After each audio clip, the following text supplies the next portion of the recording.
Assalamualaikum warahmatullahi wabarakatuh. Waalaikumsalam warahmatullahi wabarakatuh. Bismillahi walhamdulillah, wassalatu wassalamu ala sayyidina rasulillah, sayyidina wa maulana Muhammad ibn Abdullah wa ala alihi wa sahbihi wa mawalah. أما بعد سبحانك لا علم لنا إلا ما علمتنا إنك أنت العليم الحكيم لا حول ولا قوة إلا بالله العلي العظيم. Saudara-saudara kaum muslimin rahimakumullah, satu-satunya manusia yang dalam Al-Quran sudah mendapat jaminan ampun dari seluruh dosa yang pernah dikerjakan cuma Rasulullah orangnya. Quran yang menjanjikan liyaghfira lakallahu ma taqaddama min dzambika wa ma ta'akhkhar. Wahai Muhammad, dosamu yang dahulu, dosamu yang sekarang, dosamu yang akan datang kalau memang ada, seluruhnya sudah mendapat jaminan ampun dari Allah Subhanahu wa taala. Orang yang nyata-nyata sudah mendapat jaminan ampun dari segala dosa ini, ibadahnya luar biasa. Luar biasa bagaimana? Sejarah menceritakan beliau kalau sholat malam sampai bengkak kakinya karena rajin sujud. Aisyah menceritakan, satu malam selesai sholat isya saya akan tidur. Saya lihat suami saya sedang sholat, maka saya pun tidur. Tengah malam saya terbangun dari tidur, saya lihat suami saya masih sholat juga. Saya tidur lagi. Menjelang sepertiga malam yang akhir saya bangun, saya lihat masih sholat juga. Saya hampiri beliau. Saya tanya setelah sholatnya usai, "Bang," kata Aisyah, "ada apa yang?" Kata baginda Rasul, sebab beliau itu, jangan senyum kalau saya katakan yang di sini. Sebab beliau itu pandai sekali menyenangi hati istrinya. Panggilan kelihatannya sepele, tapi bisa menghidupkan keharmonisan dalam rumah tangga. Beliau apabila memanggil Siti Aisyah dengan kalimat Humaira, "Ya Humaira," wahai yang pipinya kemerah-merahan. Cantik sekali panggilannya untuk istrinya. Kita kadang-kadang terlalu jujur tapi nyakitin. Mentang-mentang bini hitam, kalau manggil bini hitam, sini lo. Jujur tapi nyakiti itu. Hadirin yang saya muliakan, baginda menjawab, "Ada apa ya? Abang ini kan dosanya sudah mendapat jaminan ampun dari Allah." "Iya, lalu gimana?" "Ya kalau ibadah jangan terlalu gitu-gitu bener, kenapa sih? Orang sudah dapat jaminan ampun itu kan mestinya tenang, aman. Ini malah seolah-olah beliau orang yang paling banyak mempunyai dosa. Tidak puas melaksanakan hanya sholat yang wajib ditambah dengan yang sunnah-sunnah. Tidak usah gitu-gitu bener lah bang, sudah dapat jaminan ampun ini." Terhadap usul istrinya ini, apa jawab beliau? Sederhana, tapi melambangkan sikap jiwa yang luhur. Beliau menjawab, "Aisyah, afala uhibbu an akuna abdan syakura." Yang apa saya tidak senang kalau saya ini oleh Allah mendapat gelar abdan syakura, hamba yang pandai bersyukur, hamba yang tahu berterima kasih. Makin diampuni, makin banyak sujud saya, makin diampuni, makin banyak ibadah saya kepada Allah. Inilah prinsipnya. Saudara-saudara, oleh karena ibadahnya demikian rupa, Allah lalu dekat. Oleh karena Allah dekat, perjuangan beliau itu, walaupun Quraisy melakukan segala macam cara dan usaha, mengeluarkan segala daya dan dana, kemampuan dan kekuasaan, tidak pernah berhasil mematahkan, walaupun berhasil menekan perjuangan baginda Rasulullah sallallahu alaihi wasallam. Coba kalau kita buka sejarah, beliau itu kan mulai berjuang sendiri, yang dihadapi masyarakat yang keras, kasar, brutal. 14 abad yang lalu, semenanjung Arabia terkenal sebagai masyarakat yang jahiliyah, di mana maksiat dan munkarat merajalela. Sembahan adalah berhala. Anak perempuan lahir dibunuh hidup-hidup. Itu zaman dulu, zaman sekarang pun tidak jauh bedanya. Malah kalau zaman dulu dikubur hidup-hidup, sekarang sebelum lahir sudah dibunuh. Yang namanya abortus itu. Kadang-kadang aneh, kita mengadakan operasi bersih, dilarang buang sampah sembarangan. Kalau sudah buang sampah saja tidak boleh sembarangan, tahu-tahu zaman sekarang ini bayi dibuang di tempat sampah. Bukan lagi kertas, bukan lagi kardus, bayi dibuang di comberan. Kan lebih sadis sebenarnya dari jahiliyah 14 abad yang lalu. Judi di zaman dulu 14 abad yang lalu merajalela, menyentuh segala lapisan masyarakat. Di zaman sekarang pun judi tidak kurang hebatnya, cuma tentu dengan bahasa yang lain. Apalagi di zaman sekarang orang pandai menghaluskan bahasa, mensamarkan istilah. Judi disebut sumbangan umpamanya, sehingga orang lalu tidak terasa bermain judi, terasanya ikut nyumbang. Itu sekedar istilah yang merangsang orang sebenarnya. Masyarakat yang semacam ini yang dihadapi oleh baginda Rasul. Diangkat jadi Rasul umur 40 tahun lalu mulai berjuang. Mula-mula secara sembunyi dakwahnya itu. Dari pintu ke pintu, dari rumah ke rumah, dari orang ke orang. Hasilnya 3 tahun gerilya berdakwah, dapat pengikut tidak lebih 11 orang. Sudah tidak digaji, tidak dapat beras, hidup pun miskin. 3 tahun dakwah dapat pengikut 11 orang. Ustadz mana zaman sekarang yang masih mau ngajar? Kalau 3 tahun buka pengajian yang ngaji cuma 11, bubar. Kiai mana yang masih mau buka pondok? Kalau 3 tahun buka pesantren, santrinya cuma 11. Pemimpin mana yang masih mau kampanye? Kalau 3 tahun kampanye dapat pemilih cuma 11, bangkrut. Tapi tidak dengan Rasul. 3 tahun berlalu, turun perintah fasda bima tu'mar. Tidak usah berdakwah secara sembunyi, Muhammad sampaikan saja Islam secara terbuka. Mulailah beliau berdakwah secara terbuka, terang-terangan. Mula-mula Quraisy dikumpulkan dekat Ka'bah. Kumpulah Abu Jahal, Abu Lahab, Abu Sufyan dan gembong-gembong Quraisy. Di sana buat pertama kali secara terbuka baginda Rasul pidato. Tuan-tuan Quraisy, apakah tuan-tuan percaya kepada saya? Percaya. Kenapa? Karena Anda Muhammad sejak kecil belum pernah bohong. Baik. Jikalau memang tuan-tuan percaya kepada saya, maka mulai hari ini saya serukan kepada tuan-tuan, ankizu anfusakum minan nar. Jaga, pelihara, lindungi dan selamatkan diri tuan dari neraka. Tinggalkan segala macam berhala, jauhi Latta, Uzza, Manat dan Hubal. Sembah Allah Tuhan yang Esa, yang lam yalid walam yulad, yang tidak beranak dan tidak diperanakan. Ini dakwah pertama yang beliau sampaikan. Selesai beliau pidato, Abu Lahab interupsi, angkat tangan. Muhammad, ada apa paman? Alihaza jama'tana? Cuma untuk dengar ocehan kayak begini kami dikumpulkan di sini. Tabban laka ya Muhammad. Kalau bahasa kasarnya mau mampus kamu Muhammad. Nabi tidak jawab, Allah yang jawab. Tabbat yada abi lahabi wa tab, ma aghna anhu maluhu wa ma kasab. Bukan Muhammad yang celaka, Abu Lahab lah yang kelak akan menemui kecelakaan.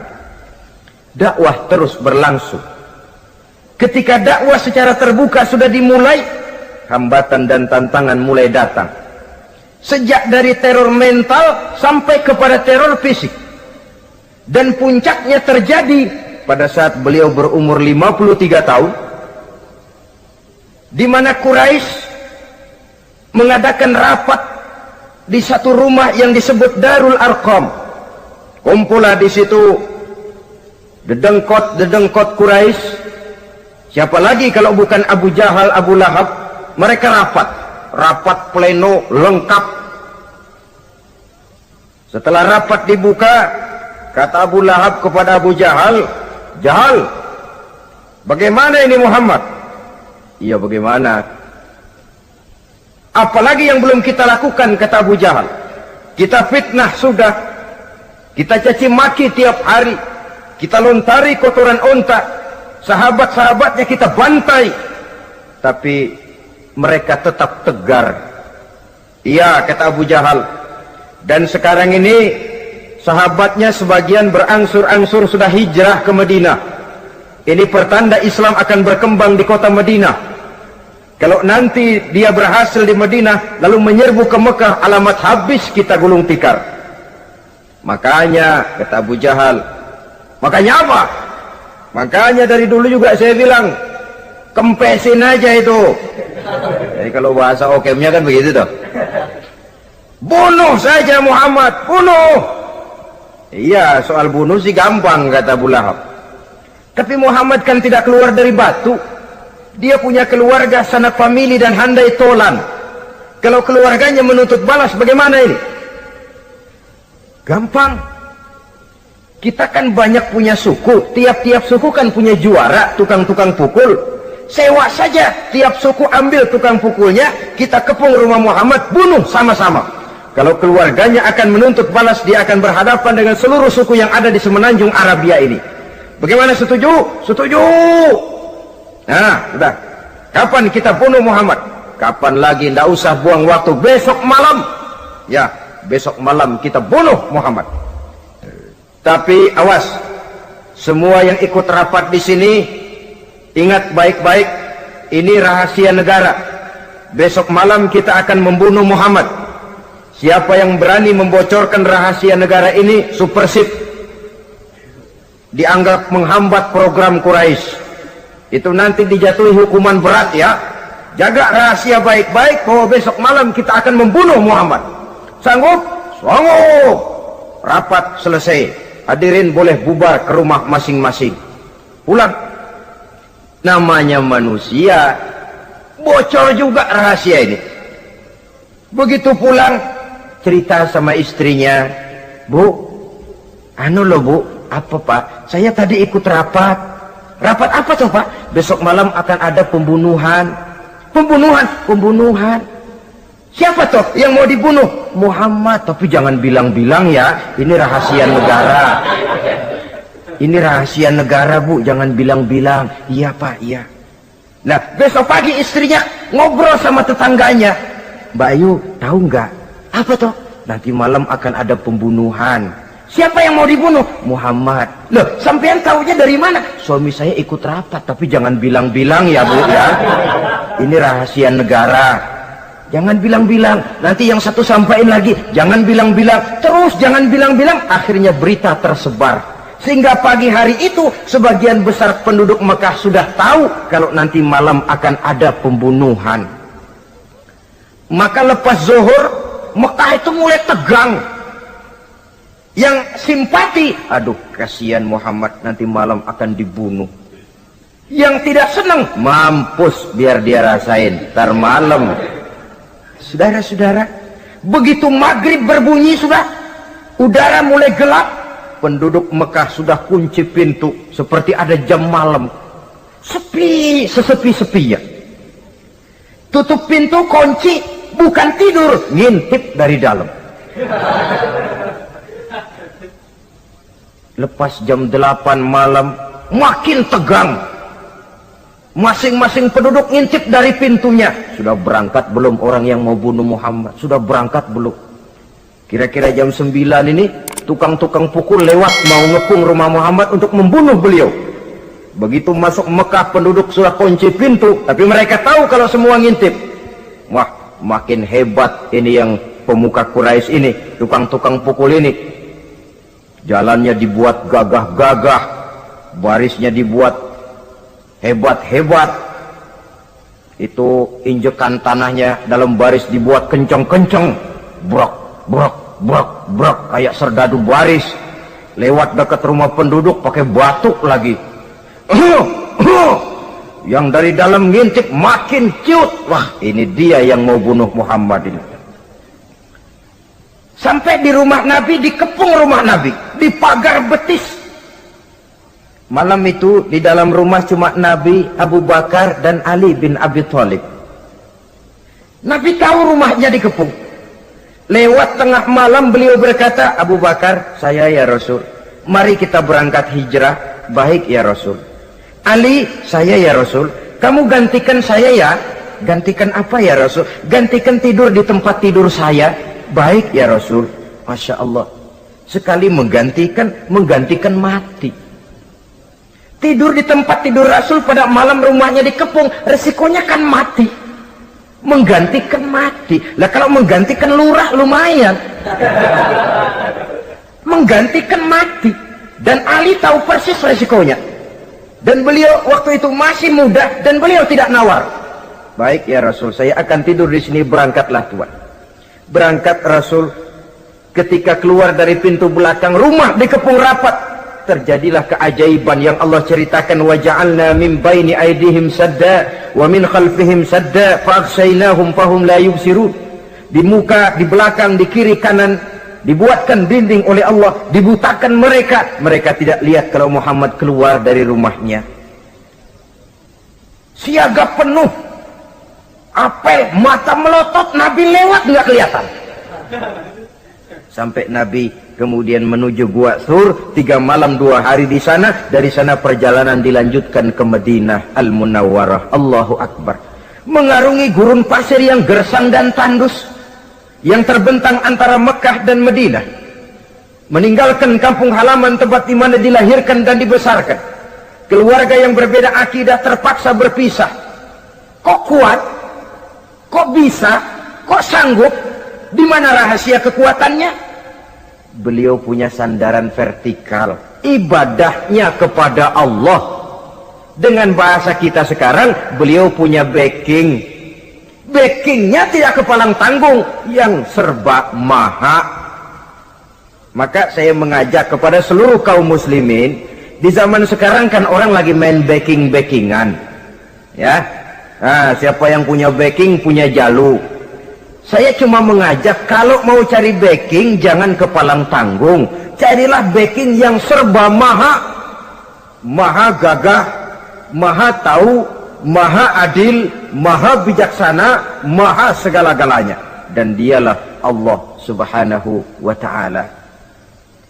Saudara punya backing kolonel, tanggung. Nanti dia pensiun habis. Yang kolonel saja tanggung, apalagi yang kopral. Kalau mau cari backing, carilah backing yang serba maha, Allah azza wa jalla. Caranya tentu dekat kepadanya. Untuk dekat kepadanya melalui jalur yang sudah diatur olehnya, melalui Rasulullah sallallahu alaihi wasallam, yaitu salat, ibadah. Makin tinggi nilai ibadah, makin dekat kita dengannya. Makin dekat dengannya, makin banyak fasilitas yang akan diberikan untuk kita. Saudara pegawai negeri ingin cepat naik golongan, itu caranya 2. Pertama, jam kantor disiplin. Jam 7 masuk, jam 3 pulang. Kalau belum jam pulang, jangan pulang. Yang kedua, tambahan, di luar jam kantor sering-sering datang ke rumah kepala bagian. Apa malam minggu, apa hari minggu, apa bawa jeruk, apa pisang Ambon, kan begitu toh. Ini nanti kan kepala bagian kan nilai, karyawan saya yang satu ini jam kantornya disiplin, tambahan dia sering datang hari minggu di luar jam kantor bawa jeruk lagi. Ini mestinya belum naik, lah gua naikin dulu ke atas. Naik, saudara-saudara. Yang saya maksud apa? Itu zuhur, asar, maghrib, isya, subuh, jam kerja resmi itu, jam kantor. Lah, ada kunjungan di luar jam kantor, yang namanya tahajud, yang namanya hajat, yang namanya duha. Nanti kan Allah lihat, ini hambaku yang satu ini jam kantornya betul, zuhur, asar, maghrib, isya, subuhnya tepat. Tambahan di luar jam kantor, dia sering menghadap kepadaku. Nah, hambaku ini aku angkat kau maqamam mahmuda, ke satu tempat yang terpuji. Kalau Allah yang ngangkat, satu negara orang mau rendahkan kita, kita akan tetap tinggi. Kalau Allah mau rendahkan, satu negara mau angkat kita, kalau memang dasar mesti nyungsap ke bawah. Inilah perlunya sandaran vertikal. Inilah perlunya kita mempunyai backing hanya kepada Allah. Pada waktunya orang akan sampai ke titik jenuh. Dalam kesunyian orang sering mempertanyakan eksistensi diri, mulai mempertanyakan hakikat keberadaannya di tengah kesibukan bisnisnya, di tengah kesibukan kerja dari rapat ke rapat, dari kantor ke kantor, dari tender ke tender. Orang akan sampai kepada titik jenuh. Dikala itu dia memerlukan ketenangan, dikala itu dia memerlukan kedamaian, dikala itu dia mencari eksistensi diri. Sebenarnya hidup ini mau apa sih? Cuma sekedar menjalani hal-hal yang rutin saja, pergi pagi pulang sore, peras keringat banting tulang, atau ada tujuan yang lebih luhur daripada sekedar ini? Dikala itulah dia mulai mencari jalur untuk mendekatkan diri kepada Sang Pencipta. Dan tidak bisa ingin dekat dengan Allah, saudara, pakai aturan sendiri. Ingin dekat dengan gubernur harus ikut aturan yang ditetapkan oleh protokolnya gubernur. Ingin dekat dengan presiden, ya ikut jalur yang sudah disusun oleh protokolnya presiden. Ingin dekat dengan Allah, ya ikut jalur yang sudah diatur oleh Allah melalui Rasulnya. Apa itu? Ya diantaranya sholat, puasa, dan ketentuan-ketentuan ibadah yang lain. Tidak bisa dengan prinsip, yang penting kan hati baik, berjiwa bersih, akhlak luhur, tidak usah sholat kalau hati baik sudah dekat dengan Allah. Oh, alangkah enaknya kalau begitu. Kalau dengan itu bisa dekat dengan Allah, rasanya Nabi Muhammad yang paling dulu berhenti sembahyang. Kenapa? Beliau orang yang hatinya paling baik. Beliau orang yang budinya paling luhur. Kalau budi luhur dan hati baik sudah menjamin untuk dekat dengan Allah, Nabi dulu berhenti sholat. Nyatanya tidak. Beliau orang yang berbudi luhur, berakhlak baik, entoh ibadahnya demikian rupa. Dan beliau adalah standar untuk kita jadikan contoh dalam mengamalkan ajaran-ajaran agama di kehidupan kita ini. Saudara, itu tadi sepertiga waktu beliau untuk ibadah, untuk Allah. Sepertiga yang kedua dari waktu beliau adalah untuk tugas. Dalam hal ini, sebagai seorang Rasul, menyampaikan risalah Islam berhadapan dengan umat. Yang jadi soal ialah, apa modal utama beliau di dalam melaksanakan tugas? Dan ini nanti sebagai cerminan buat kita. Modal utamanya pertama adalah keteladanan, dan yang kedua adalah akhlak. Sekarang ini kita hampir nyaris mengalami berbagai macam krisis. Yang paling santer kita dengar adalah krisis wibawa. Ada pak guru dicegat muridnya di jalanan, dipukulin karena nggak naik kelas katanya. Nampaknya guru nggak lagi berwibawa. Di satu pihak mungkin karena si guru tidak bisa digugu dan ditiru. Di lain pihak juga murid tidak lagi mengenal arti rasa hormat kepada pak guru. Nah, kenapa krisis wibawa timbul? Karena tidak ada keteladanan. Adapun Rasul, wibawa beliau timbul di tengah umat karena keteladanan ini. Apapun yang beliau ajarkan kepada umat, beliau adalah pelaksana pertama. Dengan kata lain, satunya kata dan perbuatan. Ini yang sangat diperlukan di zaman kita sekarang. Bukan cuma sekedar simposium, muktamar, kongres, rapat besar dengan keputusan bertumpuk-tumpuk kertas di atas meja, tetapi tidak pernah terrealisir dalam kehidupan. Yang kita perlukan adalah satunya kata dan perbuatan, bahwa kalau itu yang diucapkan, itu yang diterapkan. Kalau itu yang diteorikan, itu yang dikerjakan. Keteladanan. Yang kedua, rahasia sukses beliau dalam melaksanakan tugas berhadapan dengan umat, akhlak. Beliau tidak menyampaikan Islam ini dengan kekerasan, tidak juga dengan bujuk rayu harta, tidak pula dengan menakut-nakuti orang. Belum pernah kita baca dalam sejarah beliau teriak-teriak, awas yang tidak masuk Islam dipecat jadi orang Arab. Tidak. Atau dengan bujuk rayu, ayo siapa masuk Islam super mie 2 bungkus? Tidak. Sebab kebenaran tidak bisa dipupuk dengan materi. Kebenaran adalah soal keyakinan, dan keyakinan adalah soal batin. Orang yang beragama karena tertarik kepada super mie, orang yang beragama karena tertarik kepada pakaian, kepada obat-obatan, nilai imannya dipupuk dengan materi. Dan usaha seperti itu sama saja dengan menegakkan benang basah. Dia percaya kepada sesuatu yang dia tidak mengerti. Dia yakin kepada sesuatu yang dia tidak tahu apa bentuk yang dia yakini itu. Alangkah malang dan kasihannya orang yang beragama seperti ini. Tidak demikian dengan Rasul. Islam ini adalah satu keyakinan. Keyakinan terhadap kebenaran hanya bisa ditegakkan dalam nurani manusia yang paling mendasar. Karena itu dia tidak bisa dipaksakan. Dan itu pula sebabnya Quran punya prinsip la ikraha fid din. Tidak ada paksaan dalam beragama. Mau Islam silahkan, tidak mau Islam silahkan. Allah tidak memaksa. Tapi ayat ini jangan disalah pakai. Tidak pernah sholat, ditanya orang, kamu kan Islam kok tidak sholat? La ikraha fid din dong. Salah pakai. Yang tidak ada paksaan dalam beragama itu untuk orang di luar Islam. Kepada tuan-tuan di luar Islam, la ikraha fid din, tidak ada paksaan masuk Islam. Tapi kalau sudah masuk ke dalam Islam, maka berlaku peraturan Islam. Contohnya begini saja, tidak ada paksaan masuk ke rumah saya. Itu mau masuk silahkan, tidak mau masuk tidak ada urusan. Tapi sekali saudara masuk ke rumah saya, saudara harus ikut tata tertib yang ada di dalam rumah saya. Kira-kira beragama itu begitu. Tidak ada paksaan masuk Islam. Tapi sekali saudara masuk Islam, maka berlaku peraturan Islam untuk kehidupan saudara.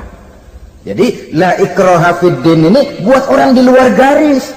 Allah tidak maksa-maksa orang mau masuk Islam, mau tidak, silahkan saja. Tapi ketika orang mendapat hidayah masuk ke dalam Islam, peraturan Islam berlaku dalam kehidupannya. Saudara hadirin kaum muslimin rahimakumullah, akhlak. Mari kita lihat lebih jauh bagaimana sih akhlak beliau yang mulia itu. Allahu Akbar. Kalau orang berakhlak kepada teman, itu sih biasa. Tapi berakhlak kepada musuh, ini yang luar biasa. Ini yang agaknya Allah saja memuji beliau. Wa innaka la'ala khuluqin azim. Engkau Muhammad benar-benar berada di atas budi pekerti yang luhur dan terpuji. Kalau saya baik kepada orang yang memang baik kepada saya, logis toh, wajar, memang harusnya. Tapi berbuat baik kepada orang yang jahat terhadap saya, ini yang tidak setiap orang bisa. Nah, sebab itu saya tidak ingin menceritakan akhlak beliau kepada sahabat, namanya juga kepada sahabat. Saya akan kutip beberapa riwayat yang menceritakan bagaimana akhlak beliau kepada orang yang nyata-nyata memusuhinya. Berbagai riwayat menceritakan bagaimana beliau ketika di Taif dilontari orang dengan batu, yang melontari beliau malah mendapat doa, Allahumma hdi qaumi fa innahum la ya'lamun. Ya Allah, berikan hidayah, berikan petunjuk kepada yang mereka yang melontari saya dengan batu, karena mereka tidak tahu. Kalau saja mereka tahu, mereka tidak akan melontari saya dengan batu. Ya Allah, berikan hidayah kepada mereka. Padahal ketika itu malaikat Jibril menawarkan jasa, Muhammad, kalau kamu mau orang yang melontari kau dengan batu itu hancur, saat ini juga saya angkat Jabal Uhud, saya timpakan mereka biar mati semua. Mau Muhammad?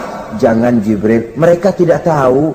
Kalau saja mereka tahu, mereka tidak akan melontari saya dengan batu. Lebih baik doakan mereka supaya mendapat hidayah dari Allah. Dalam kondisi kepepet, dilontari dengan batu, malaikat Jibril datang menawarkan jasa. Beliau lebih memilih mendoakan orang yang berbuat jahat itu. Ya Allah, bukan main. Umumnya kita kan kalau lagi kepepet ada yang nolongin, girang bener.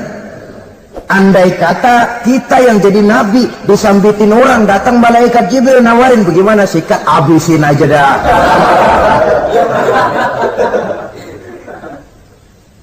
Ini akhlak kepada musuh. Ketika beliau selesai sholat zuhur, istirahat rebah-rebah, tidur-tiduran di bawah pohon kurma, datang orang kafir yang bernama Daksur yang sudah lama mengintip-ngintip, mencabut dan menghunus pedang. Muhammad, kalau ini saat saya tebas batang lehermu, siapa yang akan menolong engkau? Tidak ada. Yang akan menolong saya Daksur? Iya, Allah yang akan menolong saya. Mendengar Allah, Daksur gemetar, keringat dingin bercucuran, pedang jatuh ke bawah, diambil oleh Rasul pedangnya, dibalikkan ke leher Daksur.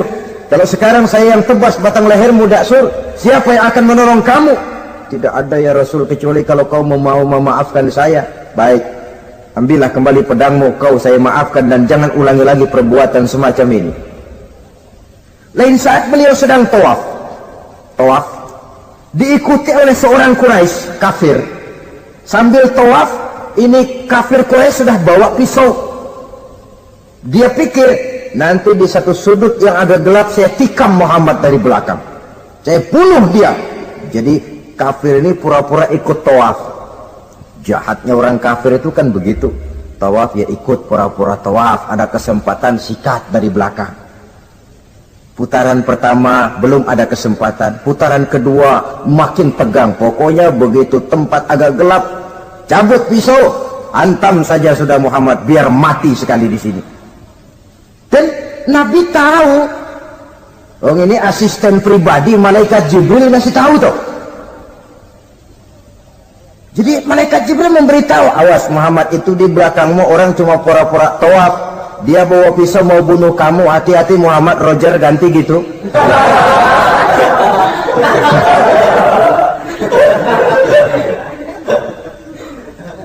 Tahu persis beliau. Sampai di satu sudut yang gelap, si kafir ini mencabut pisau. Nabi nengok ke belakang, menoleh Nabi. Begitu menoleh, Quraisy ini kan ketangkep basah, bahasa Arabnya yumsak mablul katanya, ketangkep basah, grogi, salah tingkah, garuk nggak gatel, kasihan melihatnya sudah. Ya namanya orang ketangkep basah itu, mau alasan apa? Nggak beralasan ya, harus merasa harus membela diri, gemetar nggak karu-karuan. Kata Nabi senyum. Mau apa, Mas? Anu Rasul, ini anu apa? Anu. Sudah, saya kan tahu kamu mau bunuh saya toh.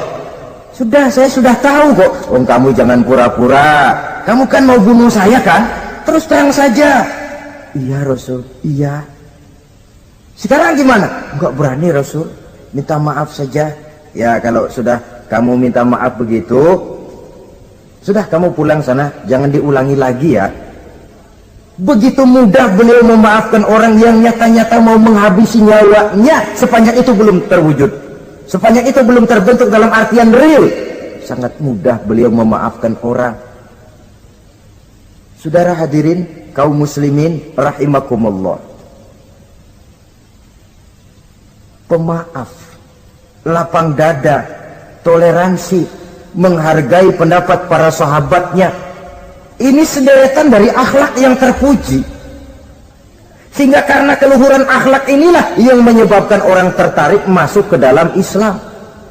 Beliau berprinsip apa? Basiru wala tunaffiru, yasiru wala tu'asiru. Gembirakan orang, jangan ditakut-takuti. Mudahkan persoalan orang, jangan dibikin sulit. Ini kan satu prinsip yang sangat baik dalam melaksanakan dakwah, dalam menyampaikan misi.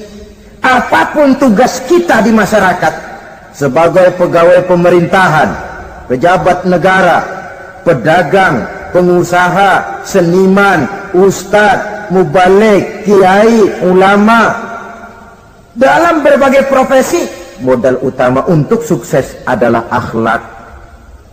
Sebab hati kita yang tahu cuma Allah. Orang lihat penampilan kita, orang lihat muka kita. Sebab itu Nabi katakan, innakum la tas'una nasa bi amwalikum walakin yas'uhum minhum bastul wajhi wa husnul khuluqi. Kamu tidak akan bisa menarik simpati orang banyak dengan hartamu, tapi bisa kau tarik simpati orang banyak dengan akhlak yang baik dan muka yang senyum, muka yang enak dilihat. Orang kadang sering bilang, dia mah biar mukanya begitu hatinya baik. Iya, soal hati kita nggak tahu. Yang kita lihat pertama muka. Bagaimana gue mau ikut dia, mukanya kayak batu kuburan. Kesan serem pertama itu kan sudah ada.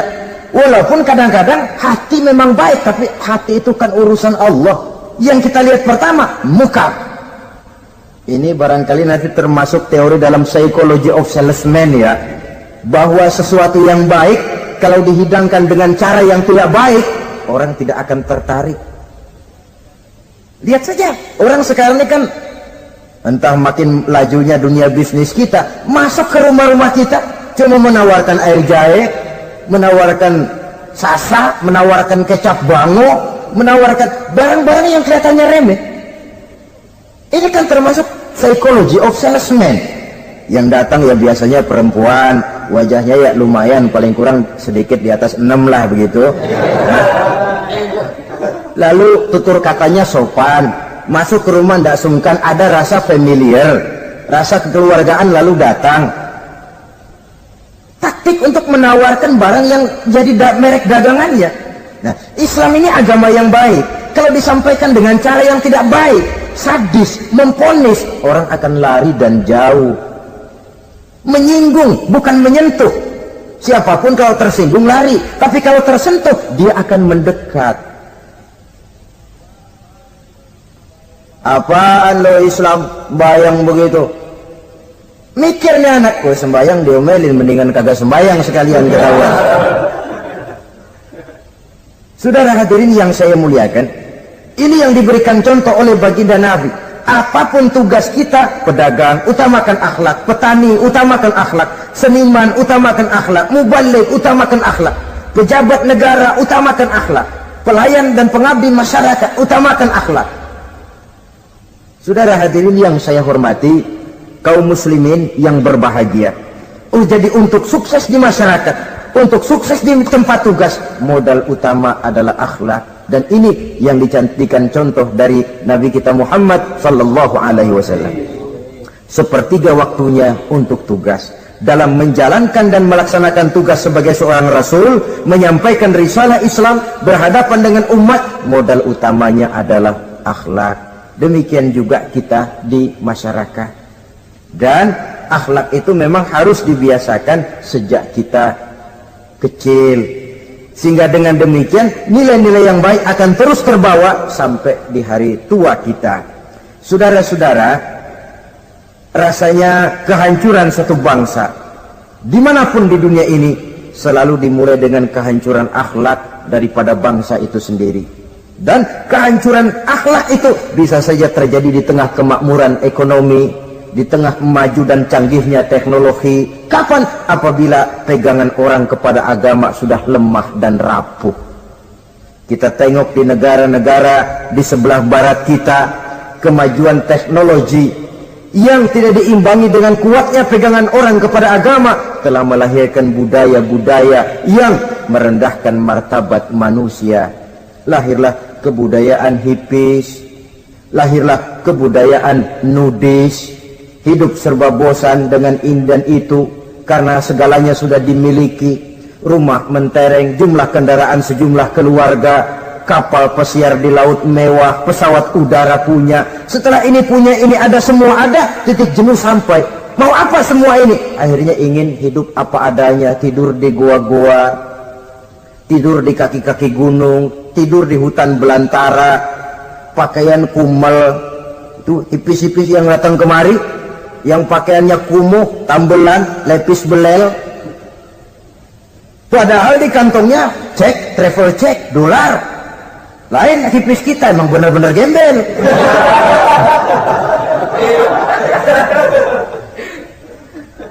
Merasa jenuh, merasa bosan. Bahkan sebuah berita dari Jerman, orang terlalu kaya, pulau dibeli. Di pulau itu dia bikin satu klub yang bernama klub nudis. Setiap anggotanya boleh masuk ke pulau itu dengan catatan tidak boleh pakai pakaian selembar pun, alias bugil, telanjang bulat.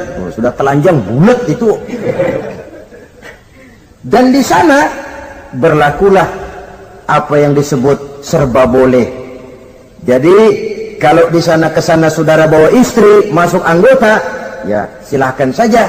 Istilah tukar pakai, simpan pinjam, bisa-bisa saja, asal suka sama suka. Asal perbuatan yang dianggap tidak merugikan orang lain, suka sama suka, sudah tidak bisa dituntut oleh norma yang berlaku. Ya. Itulah sebabnya kita sering prihatin bahwa kemajuan sering membawa pergeseran nilai.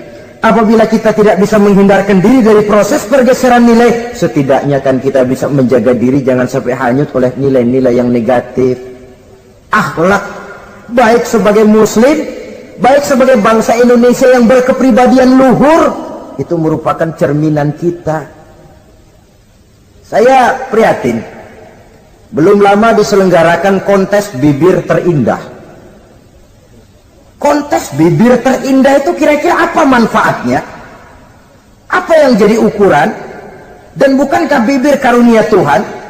Ya kalau yang bibirnya mungil bisa ikut kontes lah, kalau yang jebleh gitu.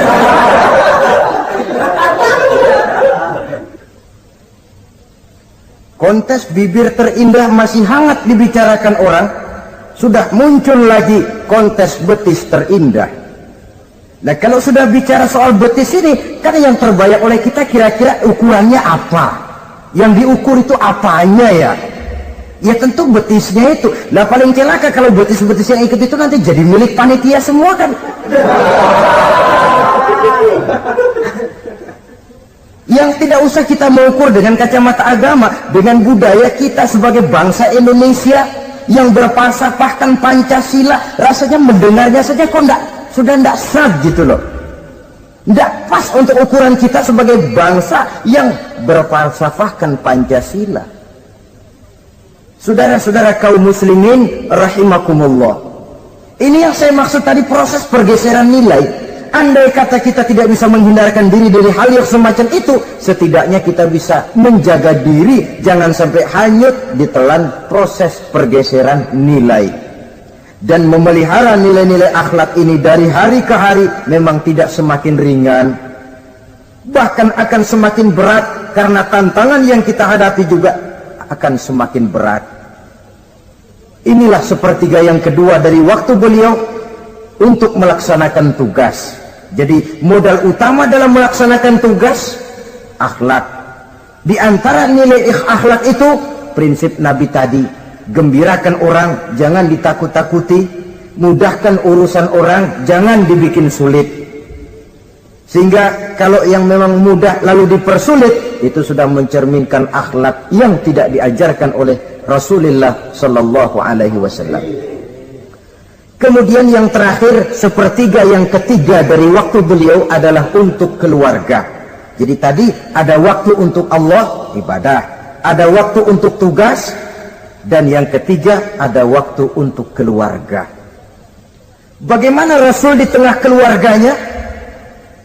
Anas bin Malik bercerita, saya 11 tahun membantu di rumah tangga Rasul. 11 tahun itu kan artinya 11 kali 360 hari kali 24 jam. Bukan waktu yang sebentar itu. Selama 11 tahun saya membantu di rumah tangga Rasul, kata Anas, belum pernah saya dengar kata-kata kasar, keras, membentak. 11 tahun saya membantu di rumah tangga beliau, belum pernah saya lihat ada piring terbang, ada bakyak melayang. Artinya apa? Cerminan dari ketentraman, keayeman, kedamaian rumah tangga beliau. Padahal rumah tangganya kecil, istrinya lebih dari satu, tapi aman, tentram, rukun. Kita kadang-kadang istri satu seminggu 7 hari, perang 6 hari. Cuma 1 hari gencatan senjata. Sudah hadirin, saudara kaum muslimin rahimakumullah, kalau beliau tidak menyenangi satu masakan, misalnya masakan istrinya, itu Tidak mencah-mencah, cuma kelihatan dari makannya barangkali tidak begitu banyak. Tapi tidak pernah mencela apapun yang dimasak istrinya.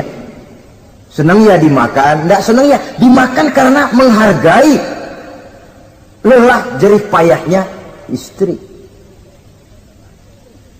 Ini kelihatannya sepele, tapi dari sini keharmonisan rumah tangga itu bisa saja timbul. Bukankah seseorang hanya bisa sukses di tempat tugas? Jadi apapun dia, kalau berangkat dari ketentraman dan ketenangan di rumah tangga.